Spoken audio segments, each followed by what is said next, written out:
great feeling, man. Probably happy for these guys, man. These guys, again, it seems cliche-ish, but, I mean, they really worked their butts off, man. I made them work, but, you know, and then they became accustomed to it as well. So, I mean, they appreciated the work. I heard the chatter when they were talking to other people about, you know, how much they worked, and then they were proud of the fact that we got on the lines, and we felt like we were doing things during this year that other teams weren't doing, so we would be able to give us an edge at this time of the season. And you know, I wasn't sure it was going to work, but it did, so I'm glad it did. The timing of Bruno giving you maybe his best game, how good does that feel for you, having worked with him the last 2 years? I told my wife today when, you know, we was having lunch. I'm like, Bruno's going to have a good game today. I did. I mean, I don't know. I might be Nostradamus or somebody. I'm just foreshadowing all this stuff, man. But I just felt that, you know, he had a confidence from those last minutes, last game. He just had a pep in his step and shoot around. And I just seen a, you know, just a vibe when I know he's, you know, he's playing well, he's comfortable, and he's happy. And I think that's so proud of him. I mean, you know, I didn't take it easy on him this year. Didn't take it easy on him. I think that was part of, you know, Masai, you know, wanting me to take on this job. You know what I'm saying? Was Bruno was at the forefront of that. You know, not so much for, you know, the other guys. I mean, you know, Pascal and Fred, but for Bruno. But, I mean, he was down here with us. He was a part of this team more so than anybody. I think, you know, when he was called back up to, you know, to Raptors, you know, on the scout team and stuff, he's calling, you know, David Gale and figuring out what's the coverages. You know what I'm saying? So he was really engaged and really locked in. And to see him come and have a moment like that, man, is unbelievable. So happy for him. Happy, you know, Pascal was huge for us. You know, Fred was just a steady hand. And our normal regular guys that have been with us all season long and got us to this point. I mean, those guys are the ones that got us here because they competed.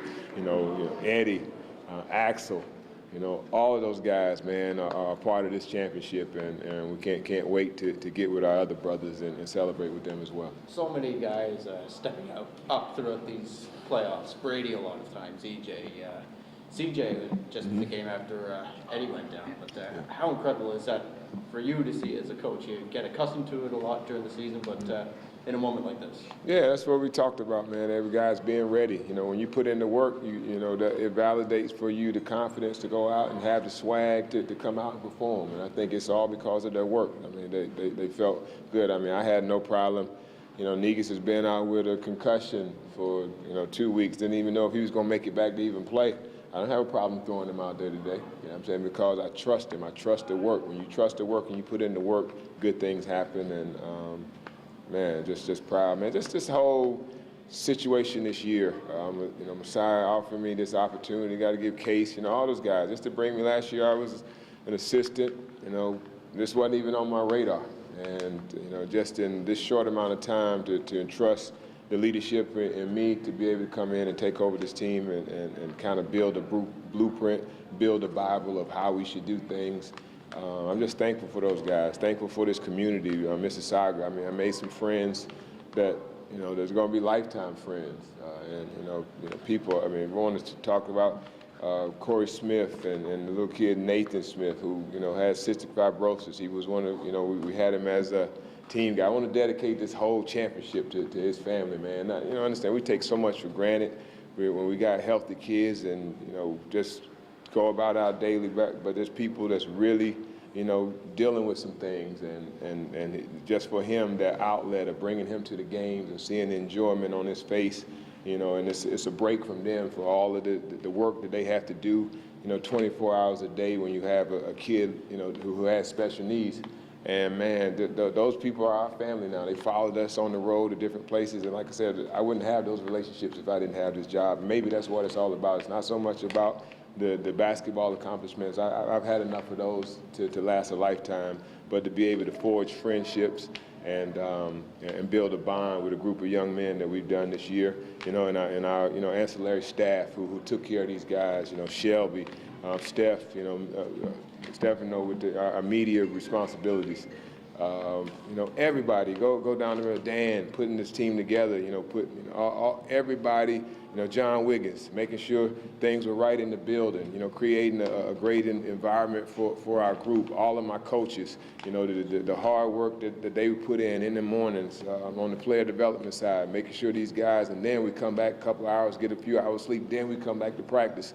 That's what this moment is all about. And I'm extremely proud of everybody that's been a part of this whole deal. Sorry, Derek, can you just elaborate quickly on how you met Nathan Smith? Is that through Sick Kids or anything? No, he's on the front row. He's one of our guys that sit right there on the front row, and he came and reached out to me about and we wanted we're gonna have Nathan. He came in the locker room with us, and he had the bottle toss with the guys, the things they do before the games, all that. And he actually got the bottle toss before the game. So man, it was just stuff like that, and I think the things that we've done in the community have been great. Shelby has been a leader in that. Shelby Weaver, making sure these guys, not only just the development as basketball players, but the development of people and giving back to this community. We've done all those things, and we happen to be a pretty good basketball team too. Jerry, what point in the season, was there a point in the season when you realized you weren't just a good team, that you were a great team and possibly a championship team? Was there a moment or? I don't know if there's a moment, but I just felt that, again, you could tell the approach. When you got guys that have the approach and, they moan a little bit. They cry to Nikki. Nikki's like they're, just the ones that they cry to. What coach got for us today? You know what I'm saying? Are we running? We got conditioning afterwards.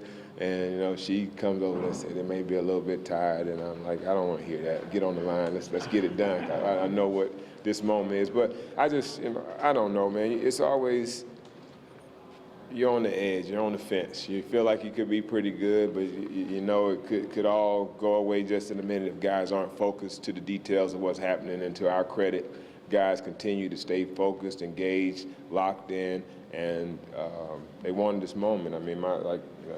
Brady, EJ, those guys were big-time leaders for us. When Fred was here, of course, he's a leader on the floor. He controls everything. It's great to have a guy like that out there, but just our leaders are keeping things in-house. It wasn't everything, rosy all the time. I'm saying? I had to get at these guys sometimes. That's part of building a team, getting at them and know that our culture and our system is bigger than any of them. And I think bigger than me, bigger than anything. That's what we're going to do. Either you get on board or we're going to find somebody else that will. And we had those type of moments. We had some clashes, but at the same time, we fought through it. We loved on each other. We hugged our brothers, and we kept it moving, and I'm extremely proud of it. You went through a lot of battles as a player. What did it feel like to go through the playoffs as a head coach and get over the top? Man, it's tough. It's hard because it's like I knew out there on the court I could do something about it. I could actually go out there and do something, but now I could just try to put the game plan together, encourage and call signals and make gestures from the sideline, yell at the referees and do all those type of things, but I can't actually get on the court and do anything. So being that extension and knowing that, I was able to put a plan together, it feels awfully good, man. So and this is what maybe it's all about. I didn't have the luxury of ever winning a championship as a player. But this, God works in mysterious ways. This could be exactly what I was meant to do. And I know my mom is at home. I know she probably didn't even see most of the first half, probably because she was on her knees praying.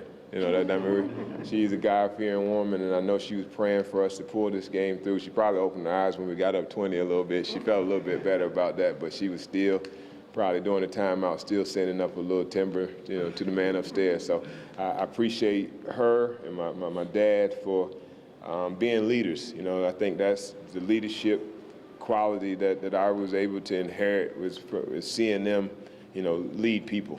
And I think I have a pretty good feel for that, a pretty good feel for the game of basketball and understanding what it takes to win from playing for, some great coaches. Obviously, Dean Smith is at the forefront of that. Thus the baby blue I was rocking tonight for good luck. So it's just a tremendous feeling, man. And again, just we take a moment, soak it all up, and get ready to figure out what's the next step. When this team was announced here a couple years ago, coming to Canada, we thought it would be a great thing for the development for Canadian basketball and the players coming up to look up to other Canadians. I mean, just talk about what you guys have done. I mean, bringing the fans in here all season and now winning a championship. What do you think this is going to do for basketball in Canada? Well, I mean, I think it's what, kind of part of Masai's big plan. He was smart enough to hire us all. You know what I'm saying? So a lot of the kudos goes to him. I think he brought me into the fold. He and Case, and now the pieces that we have, Dan. Everybody's pretty much handpicked, and it was about creating a culture through our organization and from everybody, even above Masai, Mr. Tannenbaum. He came to All-Star, came into the locker room, spent time with us. The whole MLSC family has just embraced what we're doing, and just to get a personal note from him and saying what 905 is bringing to this community in Toronto was huge. I mean, I had to look at it twice to make sure that they even knew we were down here, but they do, and they appreciate it. And it's again, man, it's positive. Hopefully, we can continue to build, do some clinics, continue to build basketball in Canada. Maybe, with the Coach of the Year award and all this stuff, maybe if people will listen to me a little bit, I might throw a clinic or something. And the big squad won tonight, did they, right? Yeah. So, I mean, how does that feel? Obviously, it's double shot in the arm for basketball here in this country. They almost blew it, but, I mean, you're up and down as well. How does it feel to know you guys both got it done on one night? Oh, yeah, I mean, it was great, man, to know. I mean, we both playing, and, we were still checking the scores of the game. I know they had a big lead, and Milwaukee fought back. Jason had those guys ready to play tonight, and they were able to get back in the game. But it's on. I don't have time to relax much. I got to get back to work on Sunday. So so it's like this is good. Be able to celebrate for a couple of days. Then I'm right back to beating up Norm on the post on Saturday or Sunday. For the past 2 years, you've been part of some historic teams. And from last year, the Raptors made their first Eastern Conference Finals in franchise history. And then this year, with you being the head coach, the 905 winning the D-League championship, at some point, have you ever considered yourself a good book job? Oh, I don't know, man. I say since you're throwing it out there, maybe so. Hopefully, if we go ahead on and find a way to knock off the Cavs and move to the Eastern Conference Finals and get to the finals and do something, I might take some credit for some of that. But right now, I just feel like I'm a piece of the puzzle, piece of a lot of really good pieces, in our puzzle. And again, what I'm saying, I know it probably sounds like a broken record, but I got to give Masai the credit, because again, he was the one that reached out to me about possibly coming in, wanting to add a player to the staff, and then in just 1 year, here, go ahead, continue to grow. You want this, you want to be a head coach, you want to get the reps of a head coach. I trust you to do it because of the things that you've done with this team. You've earned it. So, I mean, I'm just thankful, man. I don't know what else to say. Just thankful for my family, thankful for my wife who put up with me, and my kids. I mean, I got kids in high school, so they're, I don't get to be with them. So they're finishing up high school back in Atlanta, and I got one in college, so I don't get the chance to be the dad that I could. And my wife is, the mom and dad for us both. And she's here supporting me tonight, and I look at my phone after the game. My kids are watching, and they're excited for me. So those are some of the things you miss out on, being into professional sports. But, so many other rewards whenever they get to want to go to the movies, and they always got, reaching their hands out. They better be thankful that they got that job. So it all works out at the end, but it's a great situation. I'm a basketball lifer. Hopefully this is, something that can set the table going forward, but I'm just happy. Coach, Coach, it sounds like you're almost surprised with the amount of growth that you had, not necessarily as a coach, but more as a human. Did you expect it to just not happen so quickly? Well, no, I wouldn't say. I didn't know what to expect. You know, I didn't, you know, when I came into this, I didn't know if we were going to be the D-League champions, but it's something that we talked about. You know, I felt that we had a system a style of play and had the pieces. I wasn't sure that I had the pieces to do it, but I felt like we could work toward that by continuing to develop.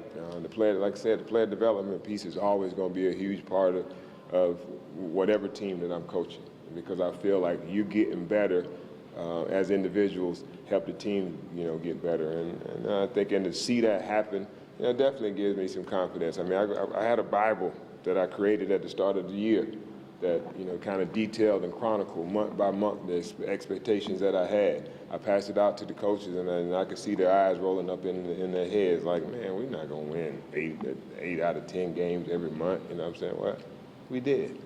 You know, so, again, you know, trusting and believing and having faith in a style and a system that I truly believe is a winning brand of basketball, and now I got validation for it. So we'll see what goes on from here.